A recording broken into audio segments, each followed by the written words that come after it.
From EWTN, the Global Catholic Network, this is EWTN News Nightly. Good evening, and thank you for joining us. I'm Catherine Hadro. Our top story: even as the church mourns the passing of Pope Francis, the members of the College of Cardinals who have gathered in Rome announced when they will begin voting to choose his successor. The date is May 7th. That's a week from this Wednesday. It will begin with a Eucharistic celebration and then a procession into the Sistine Chapel. There, the largest conclave in church history, 134 cardinal electors from more than 70 countries will vote for the next pope. Meanwhile, in St. Peter's Basilica, masses continue to be celebrated for the repose of the soul of Pope Francis. O Dio onnipotente, concedi al tuo servo. Almighty God, grant your servant, our Pope Francis, to whom you entrusted the care of your family, to enter with abundant fruits from his apostolic labors into the joy of eternal life. Those are the words of the collect of today's Novendiales Mass, marking the third of 9 days of mourning in Rome. The first day was on Saturday, the day of Pope Francis's funeral.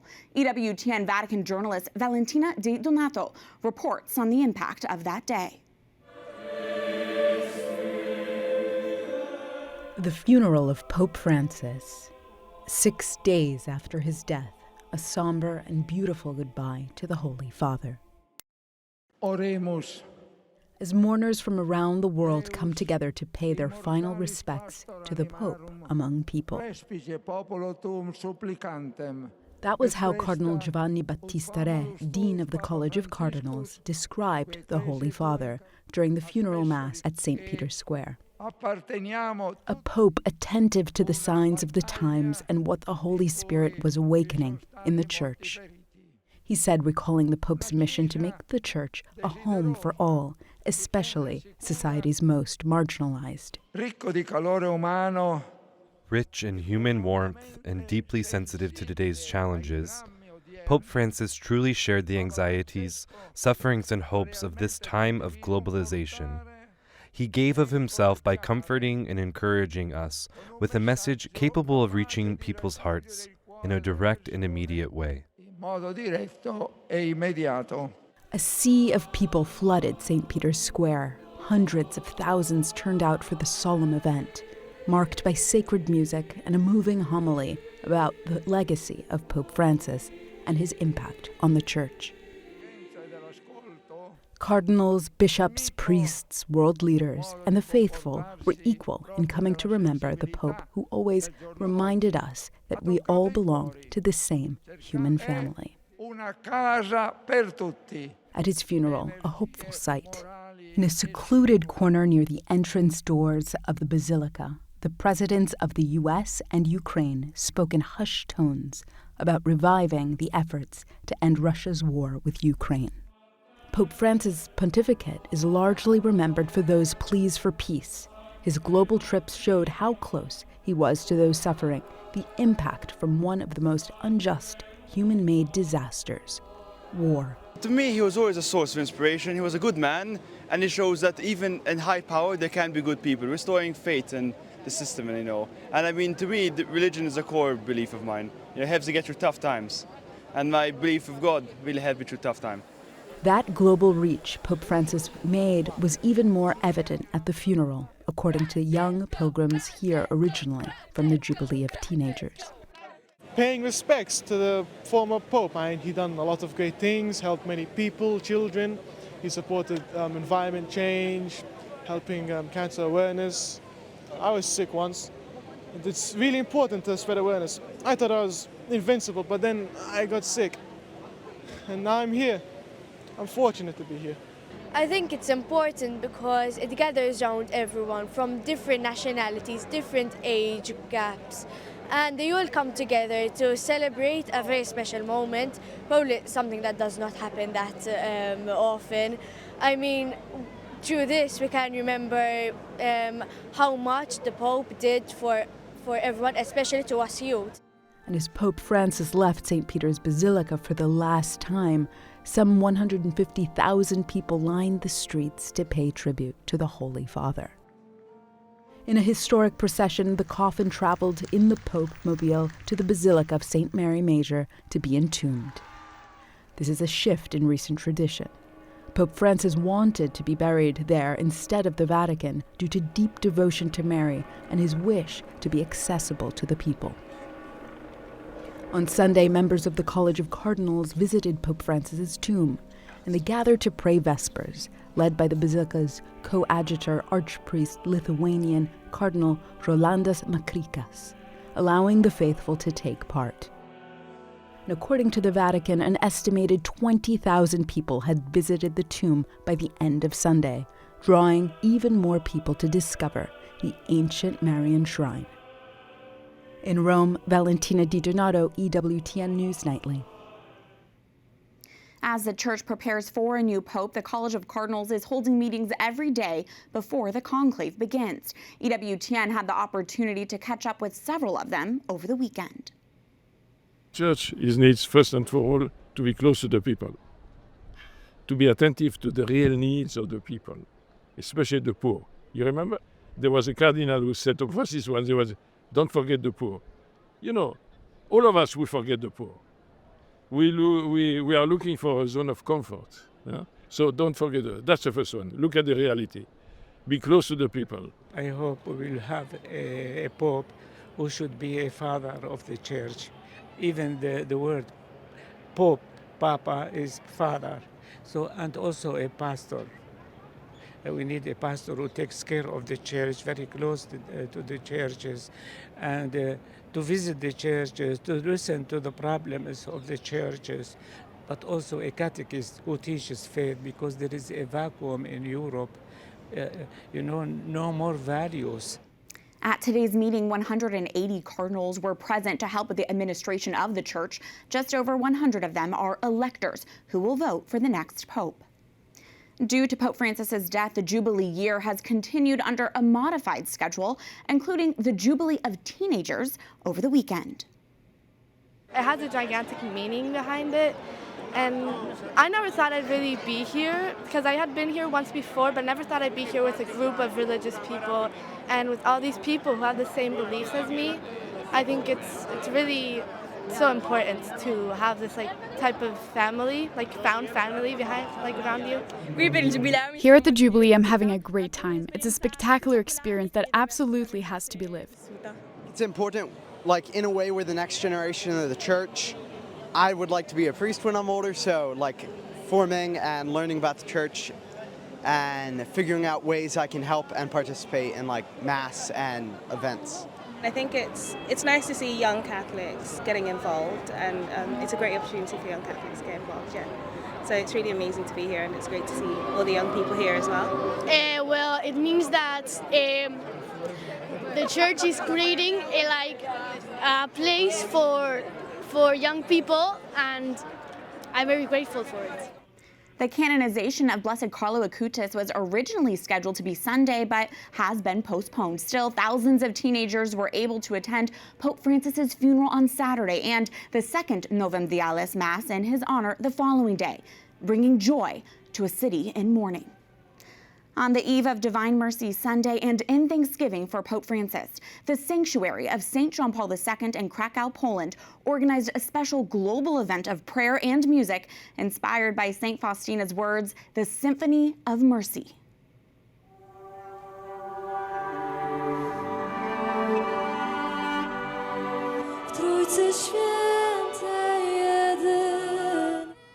The prayer event was broadcast from Crackdown and Divine Mercy shrines across 6 continents. The faithful joined in praying the Divine Mercy chaplet with a different part of the world, each leading a decade, and interwoven with a musical composition based on St. Faustina's writings. The event has been endorsed by Pope Francis as a call for peace and a powerful witness to God's mercy.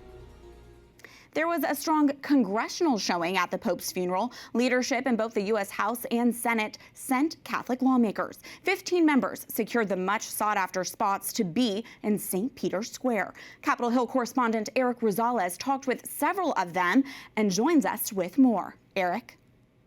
Good evening, Catherine. A number of Catholic members put in requests to leadership to make the trek to Rome to join world leaders and other dignitaries. But in the end, a small delegation was picked to represent the U.S. Congress. 10 members in the House and 5 in the Senate. The leader of the Senate group was Catholic Senator Susan Collins. The choir and the chants were absolutely extraordinary. It was a very moving experience. And I think it leaves us with the appreciation for the Pope's legacy. Democratic Senator Dick Durbin also attended the funeral mass. He said, quote, "We must continue to hold fast to the message of Pope Francis to love and respect one another. In a world of hate and fear, Pope Francis's message of peace and understanding is needed now more than ever." The House delegation was led by Majority Leader Steve Scalise, who told me in a phone call it was a solemn ceremony. When they brought the casket from inside of St. Peter's Basilica outside onto the steps, it drove it home how unique and serious of a ceremony it was. Afterwards, members gathered for a photo and got a tour of St. Peter's and even had dinner with a cardinal who will be part of the conclave to choose the next pope. And what would Leader Scalise like to see in the next pope? I'd like to see the church get back to its traditional Catholic roots. You pray for the wisdom of the Cardinals that they make the right choice, because it's really important to the world who the leader of the church is going to be. Others also took in many Catholic churches and shrines in Rome. We're here obviously for the funeral of Pope Francis, but an incredible time to be here in this holy city of Rome right now, where there's a lot of people that came here not just for the funeral, but with the Jubilee year. House Speaker Mike Johnson offered his condolences to Catholics around the world. He said Pope Francis was a leader who impacted the lives of countless people across the globe. At the Capitol, Eric Rosales, EWTN News Nightly. We have a lot more still to come on EWTN News Nightly, including crossing the line. The Trump administration pushes back over questions about its border policy. And after a record turnout among early voters, it's Decision Day in Canada.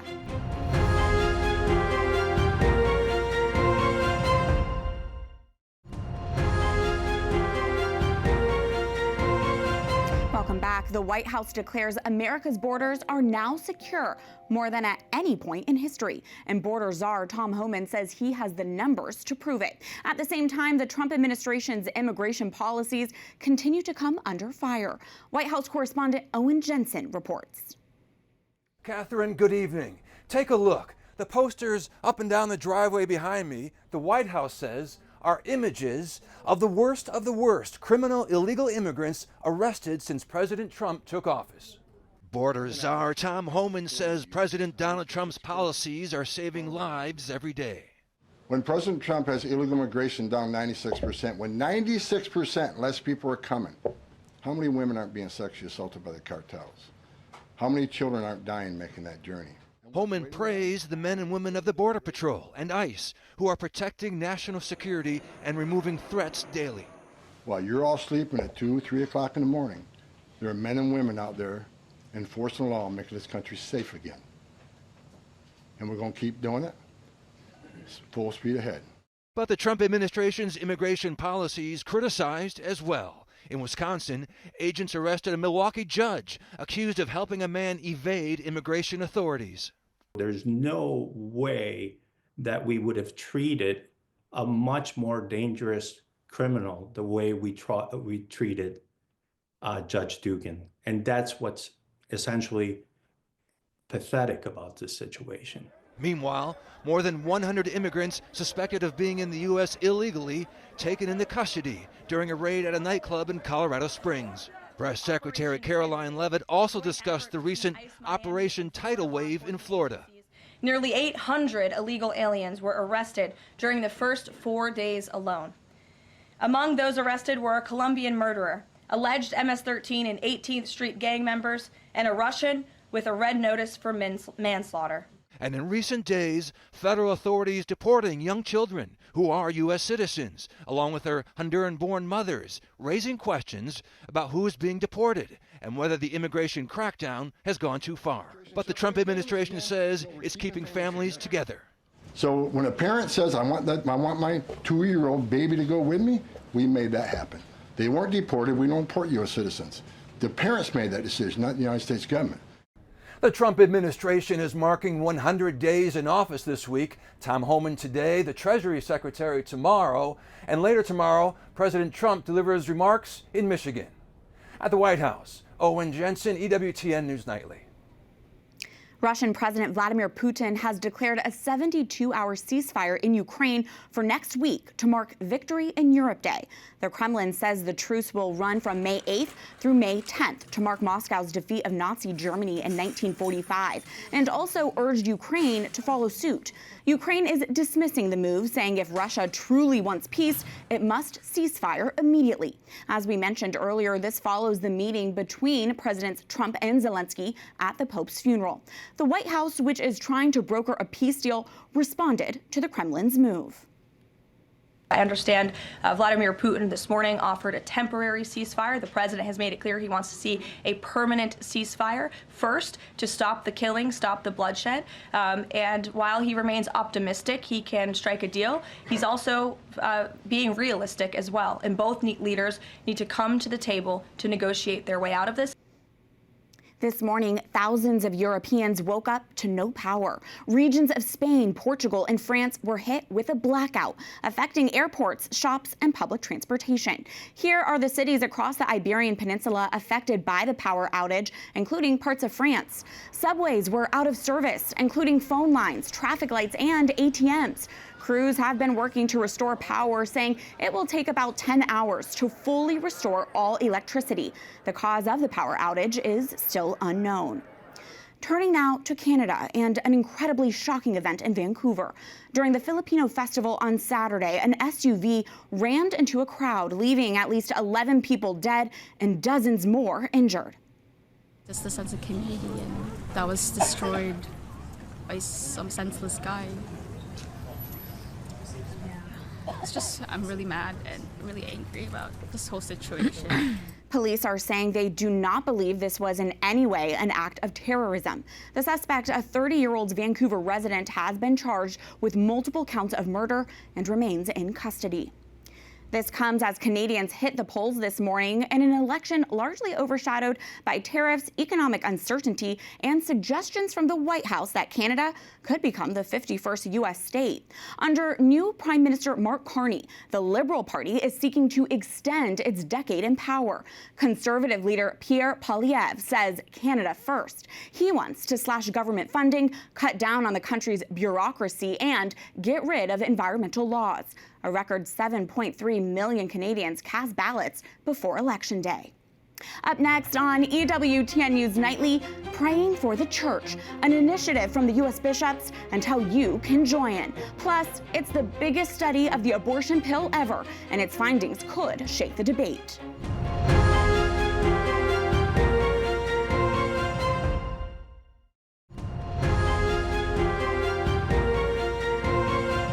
The largest known study of the abortion pill released today says taking the pills leads to a serious health issue for about 1 in 10 women. The study from the Ethics and Public Policy Center is based on analysis of data from all payer insurance claims. It examined more than 865,000 prescribed mifepristone abortions from 2017 to 2023. The study says nearly 11% of women experience a serious adverse event within 45 days. They include sepsis, infection, and hemorrhaging. The probe is calling for the Food and Drug Administration to investigate mifepristone and to reinstate its earlier, stronger patient safety protocols. And the co-author of that study joins us now. Dr. Ryan Anderson is president of the Ethics and Public Policy Center. He co-authored the study with Jamie Bryan Hall, the EPPC's Director of Data Analysis. Ryan, thank you for joining us. First off, why did you do the study now, and did the findings surprise you? Sure. So we did the study because women deserve to know the truth about chemical abortion and the safety risks of chemical abortion. The reason we did the study now was that the Trump FDA can take action to protect women's health and safety. Unfortunately, the Obama administration and then the Biden administration removed important safety protocols that the FDA had required when they approved the abortion pill. The findings of the study, we used an all-payer database of health insurance claims, over 850,000 chemical abortions. And the findings were a little startling. 10.93% of women who undergo a chemical abortion will experience a serious adverse event. That is not as safe as Tylenol, the way that we frequently hear from pro-abortionists. And women deserve to know the truth about this. The Trump administration should take action to protect women. We mentioned to our viewers already some of the top findings from your analysis, but what stood out to you the most? I mean, I think the most glaring thing that stood out was that the FDA label on the abortion pill says that it has less than 0.5% chance of a serious adverse event. Actual insurance data shows it's 10.93%. And women deserve to know the truth about what risks they're going to be putting themselves under when they receive this abortion drug. It's unsafe. It used to be required that you would have 3 different doctor visits during the administration of the pill.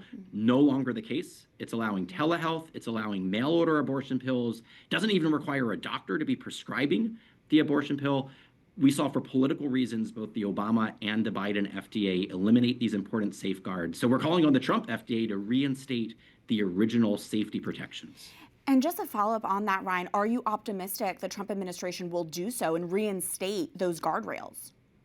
Of course, because look, both RFK, the entire Make America Healthy Again movement, the president, the vice president, they have said that they're not going to ban the abortion pill, but they have said that they want it to be safe, at least safe for women. Specify who is going to be safe, because sadly, it always kills the baby when it's effective. But unfortunately, our data shows that it's not even always effective. So it's both unsafe for women, it's not effective, and so we're hopeful that the Trump administration will do the right thing here and reinstate those safety regs. Speaking of that hope, you've said that women deserve to know this information. And given this latest research, do you think it will change hearts and minds for people who still say the abortion pill is as safe as Tylenol? Look, the ideologue, it's hard to reason with someone that didn't reason themselves into their position in the first place. There is no reason to think that this drug is as safe as Tylenol. We're seeing in the insurance claims database here, people have sepsis, people have hemorrhaging, people have to go to the ER because of the chemical abortion drugs. And this is why it's appropriate now for the Trump administration to take action. Ryan Anderson, president of the Ethics and Public Policy Center and co-author of an extensive study revealing the dangers of the abortion pill. Ryan, thank you. Thank you. Before we leave, we'd like to remind you that it is the Novum Diales, the 9 days of mourning for the loss of Pope Francis, and there is a special novena for this time. The U.S. Bishops' Conference has published this novena in memory of Pope Francis. Today is day 3. If you'd like to pray this novena along with the church, you can find it on usccb.org. We thank you for watching tonight. Remember, you can follow us on social media, Facebook, X, and Instagram at EWTN News Nightly. I'm Catherine Hadro. Good night, and God bless.